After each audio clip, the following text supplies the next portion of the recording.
Sekarang ada asisten AI baru bernama OpenClaw yang sebelumnya adalah Moltbot dan sebelumnya lagi adalah Cloudbot, dan ini sangat bagus. Di video ini aku akan tunjukkan cara pasang dan pakai OpenClaw langkah demi langkah. Dan ya, di akhir video ini kalian bakal berubah dari pemula jadi pro dan punya setup OpenClaw yang siap jalan. Kita bahas dulu apa itu OpenClaw. Ini asisten AI yang beneran bisa ngerjain tugas buat kalian, bukan cuma chat. Makanya ini lagi viral banget. Asli gila banget. Jadi ia bisa membaca dan menulis berkas, menjalankan perintah, menjelajahi web, dan juga menyelesaikan tugas multi langkah sendiri. Kamu bisa bicara dengan OpenClaw via Telegram, WhatsApp, atau iMessage. Tak hanya di satu dashboard. Anggap aja ini asisten virtual di komputer atau server yang bekerja lewat alur kerja nyata, bukan saran. Keunggulan OpenClaw dibanding AI lain yaitu ia beroperasi dengan konteks. Jadi ia ingat struktur proyek, paham tugas berjalan, dan bisa eksekusi langkah demi langkah sampai selesai. Beri tujuan, dan OpenClaw akan mencari cara mencapainya. Kini orang pakai OpenClaw buat riset otomatis, kelola konten, skrip, analisis data, hingga kelola bisnis kecil lebih efisien. Jadi bukan sekedar chatbot, tapi lebih kayak asisten junior yang nggak pernah capek. Dia aktif 24/7. Dan iya, menurutku ini selevel di atas agen ChatGPT. Kalian mungkin tahu OpenClaw dari nama lamanya, Moltbot atau Cloudbot. Mereka sering ganti nama, tapi yang ini akan bertahan. Sekarang resmi jadi OpenClaw, karena Anthropic merasa nama sebelumnya mirip model AI mereka. Cloud, inti dan kekuatannya tetap sama, hanya nama baru dengan arah yang lebih jelas. Keunggulan utama OpenClaw, tapi berisiko, adalah akses penuhnya ke berkas lokal dan terminal. Kekuatan ini bisa jadi pendorong produktivitas besar atau masalah serius, tergantung pengaturannya. Secara pribadi, aku tak percaya AI non-deterministik dengan akses berkas pribadi, riwayat peramban, atau aplikasi harian. Maka aku pakai OpenClaw di VPS khusus, bukan mesin lokal. VPS adalah server privat virtual. Atur komputer ini khusus untuk OpenClaw. Aku merekomendasikan Hostinger. Aku pun menggunakannya untuk OpenClaw aku. Sekarang, aku akan tunjukkan cara setting di VPS kalian. Aku bakal bahas beberapa use case keren OpenClaw dan gimana cara kalian bisa mulai pakainya dengan aman. Nanti di akhir, aku bakal kasih kesimpulan plus bagi-bagi tips dan trik. Asiknya pakai Hostinger, mereka ada one-click deployment buat OpenClaw. Bisa pilih instalasi simpel, sekali klik, atau setup manual lewat terminal VPS. Aku akan tunjukkan kedua cara di video ini, tapi instalasi satu klik lebih mudah bagi pemula. Pertama, buka tautan di deskripsi bawah. Ini ngasih promo eksklusif VPS Hostinger, biar kalian hemat banget. Terus kalau pakai kode Charlie Chang pas checkout, dapat lagi diskon 10%. Dan ya, aku sendiri udah nyoba beberapa VPS. Ini favoritku sejauh ini. Harganya pun murah. Tak perlu repot pasang OpenClaw di PC sendiri kalau ada layanan VPS murah seperti ini. Ini VPS pribadi aku untuk menjalankan OpenClaw. Klik tautan di deskripsi bawah. Ini akan membawa kalian ke landing page ini. Dan langkah pertamanya adalah berlangganan KVM-VP. Nah, buat kalian semua, aku saranin pilih aja paket KVM2. Emang ada paket yang lebih murah atau lebih mahal. Tapi buat kalian yang nonton ini, KVM2 itu udah paling sempurna. Kecepatan dan memorinya pas, dan buatku sendiri, ini jalan lancar banget. Jadi, ya paket KVM2 ini punya RAM 8GB, disk space 100GB, dan bandwidth 8TB. Udah lebih dari cukup. Jadi, kita klik tombol deploy ini. Kalian pilih periode waktunya. Aku pilih 24 bulan khusus untuk video ini. Alasannya karena ini mengunci harga rendah untuk waktu lama, jadi kalian bisa lebih hemat dalam jangka panjang. Sekarang, pastikan klik punya kode kupon dan masukkan kode Charlie Cheng. Itu nama aku. Dan akan ada potongan tambahan 10% agar kalian bisa lebih hemat lagi. Dapatkan VPS 2 tahun seharga $150.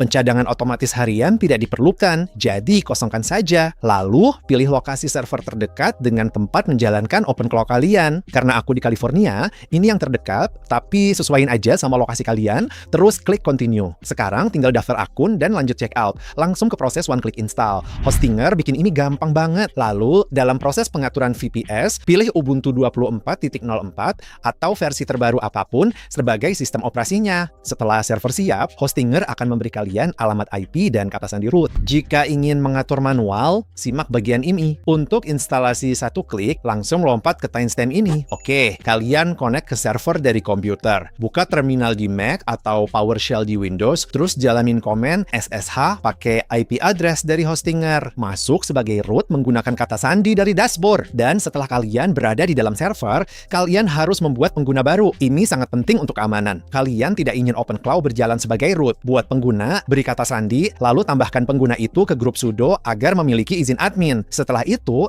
kalian akan beralih ke pengguna baru tersebut. Sekarang kalian udah bisa menginstal OpenClaw. Kita akan menjalankan skrip instalasi resmi dari tim OpenClaw. Ini akan mengunduh semua kebutuhan OpenClaw dan membantu pengaturan awal di terminal. Setelah instalasi, mulai gateway OpenClaw, dan gateway inilah yang menjaga OpenClaw tetap berjalan dan memungkinkannya menerima instruksi. Sekarang, OpenClaw udah jalan di VPS, tapi belum bisa diakses dari mesin lokal. Untuk terhubung aman, buka terminal kedua di komputer dan buat terowongan SSH. Terowongan ini meneruskan trafik lokal ke gerbang OpenClaw di server. Kini tidak ada yang terekspos publik. Semuanya privat antara Anda dan VPS. Ini sangat krusial untuk keamanan. Selama terowongan terbuka, OpenClaw akan berperilaku seperti berjalan lokal. Anda bisa menghubungkan alat, mengirim pesan, dan mulai menggunakannya secara normal meski sebenarnya terisolasi di server. Biar OpenClaw ini online 24 jam, setup aja jadi background service. Ini mastiin sistem otomatis restart kalau server reboot dan tetap jalan walau terminal ditutup. Nah, kalau ini beres, setup kalian selesai. Sekarang OpenClaw udah jalan full di VPS hostinger kalian. Aman dari file pribadi, tapi super kuat buat jalanin workflow beneran. Oke, sekarang aku mau tunjukin gimana tampilan OpenClaw waktu lagi kerja. Disinilah banyak orang tersadar. Cara terbaik pakai OpenClaw adalah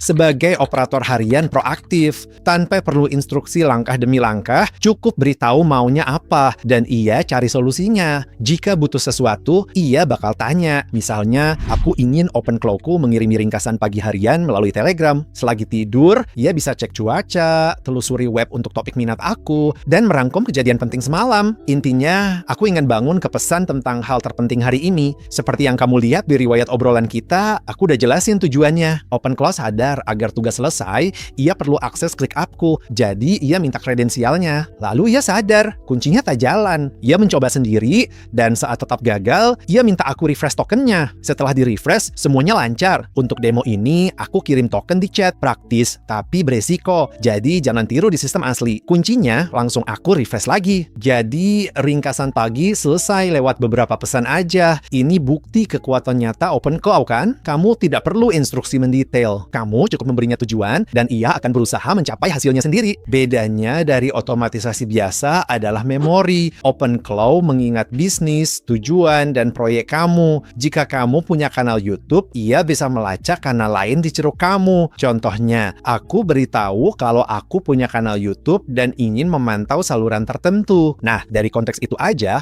OpenClaw merancang sistem peringatan sendiri. Setiap saluran itu mengunggah video berperforma tinggi, ia akan menandai dan memasukkannya ke ringkasan harian secara otomatis. Dua anomali baru nih dari daftar pantauanku muncul, dan mereka membahas OpenClaw. Jadi, jenis perilaku proaktif inilah yang membuat OpenClaw terasa sangat berbeda. Tak perlu di depan dashboard seharian, kamu bisa chat OpenClaw dari ponsel layaknya rekan tim, minta update, setujui tugas, atau beri feedback dalam bahasa santai. Rasanya lebih seperti mengelola orang asli atau asisten sungguhan, bukan sekedar chatbot. Itu baru satu contoh aja. Sebenarnya ada banyak cara AI ini membantu bisnis maupun kehidupan pribadi kalian. Contohnya, saat ini aku sendiri sedang belajar bahasa Mandarin. Selain bertemu tutor 2 kali seminggu, aku pakai OpenClaw untuk bantuan ekstra di luar jam itu. Ia tanya level Mandarin dan targetku, lalu membuat dokumen untuk melacak progres belajarku. Seiring kemajuanku, ia menyesuaikan materi sesuai riwayat yang merupakan keunggulan utama dari asisten AI ini. Anggap aja ini tutor cerdas yang paham levelmu. Dia menyusun latihan harian untukku, dan karena aku minta latihan jam 7 malam, sekarang dia mengirim kuis baru tiap jam 7 malam. Nah, kunci untuk membuka alur kerja semacam ini adalah pengaturan dan ekspektasi. Beritahu OpenClaw siapa kalian, peran kalian, dan ekspektasi hubungan. Jika ingin ia proaktif, katakan dengan jelas, anggap ia karyawan sungguhan, bukan sekadar mainan. Jadi, ya,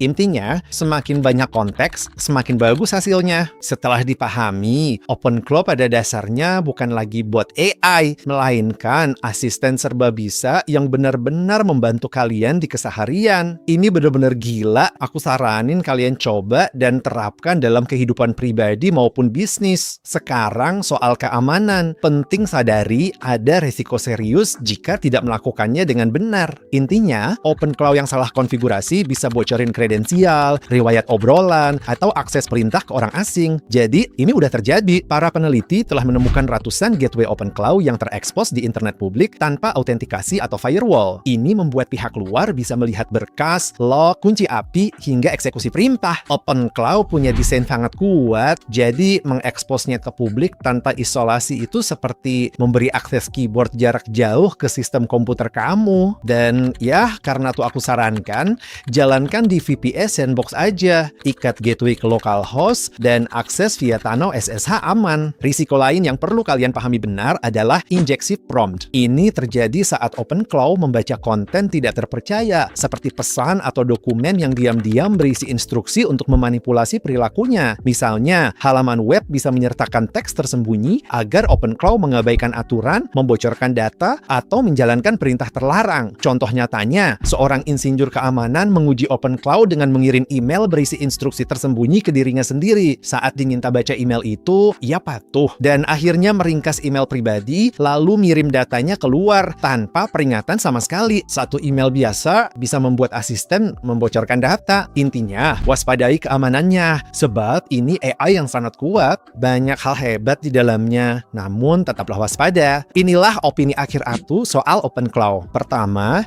ini memberi momen wow saat pertama digunakan. Melihatnya berinteraksi dengan file dan memecahkan masalah sangat mengesankan. Ini bukan sekadar otomatisasi, tapi pendelegasian nyata. Kedua, OpenClaw adalah monster token serius. Ini ngabisin token dengan sangat cepat. Satu panggilan Alex bisa menghabiskan 20-40 ribu token. Satu tugas itu membutuh 10-20 panggilan alat, bahkan lebih jika gagal di awal. Seperti yang disebutkan, ini kuat tapi butuh biaya besar. Saat ini disarankan pakai Cloud Opus 4.5 untuk hasil terbaik, tapi karena mahal, aku ingin menghindarinya. Sebaliknya, aku menguji Sonnet 4.5 dan Minimax 2.1 sebagai alternatif rekomendasi. Hasilnya mungkin berbeda tergantung waktu menonton. Berdasarkan pengalamanku, Minimax 2.1 bisa menangani tugas dasar, tapi bingung pada tugas kompleks. Jika itu terjadi, beralihlah ke Sonnet 4.5 untuk menyelesaikannya. Jadi, seperti sebelumnya, OpenClaw sangat kuat, tapi butuh pengaturan tepat. Kalau kalian paham biayanya, pilih model yang pas buat tugasnya, dan mastiin setup-nya bener, ini bakal jadi asisten AI yang luar biasa. Tapi, kalau kalian asal-asalan, ini malah jadi beban. Jadi, kalau kalian baru belajar soal OpenClaw dan mau nyoba setup, aku saranin ikutin video ini step by step. Daftar VPS kalian, terus setup OpenClaw pakai panduanku. Aku sertakan beberapa sumber daya di bawah jika kamu butuh panduan tertulis, lalu silahkan coba sendiri teman-teman. Praktek langsung dan membangun kasus penggunaan dalam hidup atau bisnis kamu adalah cara terbaik untuk benar-benar mempelajari potensinya. Tanpa ragu, akhir tahun depan hampir semua orang akan menggunakan OpenClaw agar tidak tertinggal. Meski sedikit menakutkan, aku juga sangat bersemangat untuk melihat akan seperti apa masa depan kita nantinya. Semoga video ini bermanfaat. Jika ingin menyiapkan VPS untuk OpenClaw, aku sangat sarankan Hostinger. Cek tautan di bawah untuk harga terbaik dan diskon 10% pakai kode Charlie Chang. Ikuti video ini, atur, dan gunakan. Jika video ini bermanfaat, silahkan tekan tombol like dan subscribe. Aku rutin membahas kewirausahaan, AI, dan keuangan untuk membantu kesuksesan finansial kamu. Terima kasih dan sampai jumpa di video berikutnya. Peace!